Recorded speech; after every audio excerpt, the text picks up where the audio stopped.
চলতি মাসের 29শে ডিসেম্বরের মধ্যে দেশে ফিরছেন বিএনপির ভারপ্রাপ্ত চেয়ারম্যান তারেক রহমান।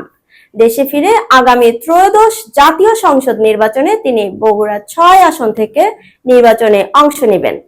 গত ৩ নভেম্বর গুলশান কার্যালয়ে বিএনপির মহাসচিব মির্জা ফখরুল ইসলাম আলমগীর তারেক রহমানের নির্বাচনে অংশ নেওয়ার কথা জানান।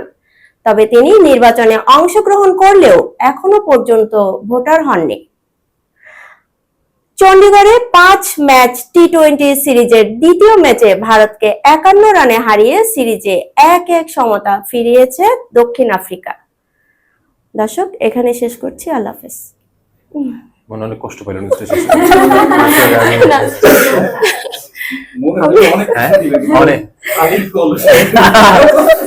না, শব্দের উচ্চারণ ভালো আছে, হ্যাঁ শব্দ উচ্চারণ ভালো আছে, স্পষ্ট আছে, কিন্তু ব্যাপারটা হচ্ছে আপনার ফলস লুক আছে, আপনি ডানে বায়ে তাকাচ্ছেন।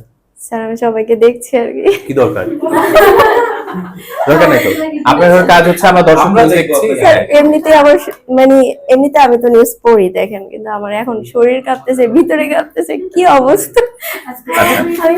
আমি পানি খেয়ে আসছি, পানি আমার গলার ভিতরে আটকে যাচ্ছে। এখন তাহলে কাজ করতে হবে হচ্ছে নিউজ দেখেন, নিউজ দেখেন, কনফিডেন্টটাকে গ্রো করার চেষ্টা করেন। নিউজটা আমি অলওয়েজ দেখি। আচ্ছা, এবার হচ্ছে নিজেকে তাহলে মিররে দেখেন। নিউজ তো দেখছেন, নিজেকে মিররে দেখে যে আমি কিভাবে পড়ছি।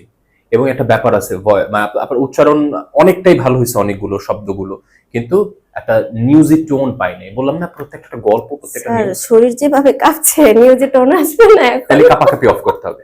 হ্যাঁ, এটাই এটার জন্য আমি এখনো কথা বলছি, এখন আমার ভিতরে সারা শরীর আমার কাঁপতেছে। আচ্ছা, এটা আগে ঠিক করতে হবে যে আমি নার্ভাস ফিল করতেছি। তাহলে আবার আমার ভাই কখনো আবার চেয়ার থেকে পড়ে যে আপনি এখানে এসে বসেন না স্যার।